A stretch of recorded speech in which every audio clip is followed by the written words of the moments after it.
C'est des coïncidences. Débat décomplexé sur la médecine prophétique. Fidèles musulmans et leaders de cette religion discutent de la guérison à partir du Coran ou des plantes. Les conférenciers étalent à l'auditoire des secrets cachés dans le Saint-Coran, mais méconnus de beaucoup de personnes. Les remèdes prophétiques, il y en a. Il y en a.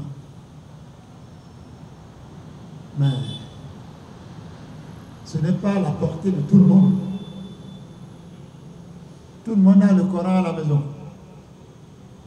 D'autres l'ont même dans le portable. Mais est-ce que le Coran agit de la même manière sur tout le monde? Non.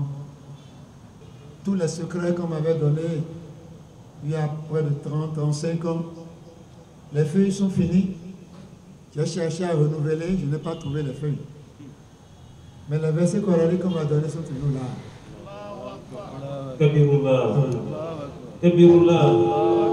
Aussi est toujours là.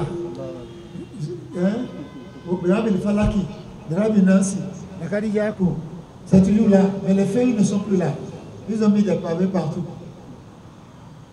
Donc, la vraie force éternelle et qui ne change jamais, c'est ce que vous allez entendre dans le Coran.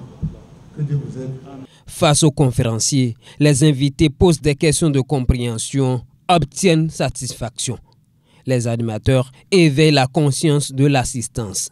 Nous sommes là pour valoriser la guérison par le Coran, la guérison par les plantes, et la valorisation des secrets mystiques du Coran sous le guide de nos maîtres spirituels.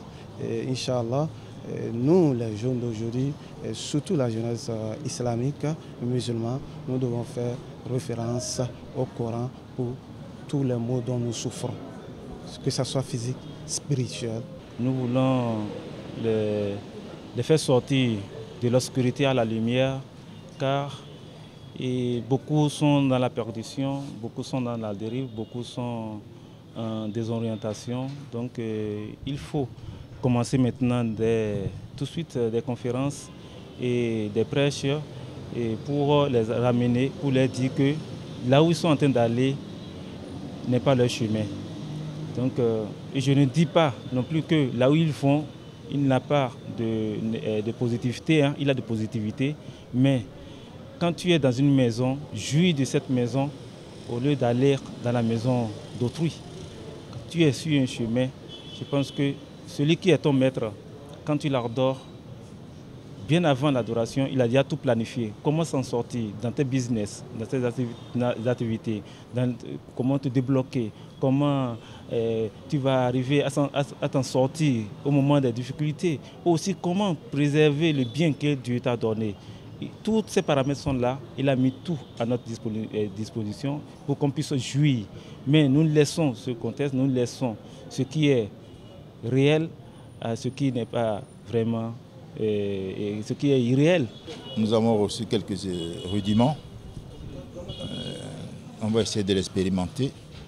Mais ce que je voulais rajouter est très important. Il faut avoir la foi. La foi est une grâce. Et que la foi sans les œuvres est vaine. Tout ce qui a été dit là, si vous ne respectez pas la volonté d'Allah, vous ne faites rien. Vous ne pouvez pas être dans la fornication et vouloir la grâce d'Allah. Elle ne vient pas. Cette causerie est une initiative de la mosquée centrale de Kadjahoun dans Cotonou. El Hadj El Farouk Soumanou l'a sponsorisée.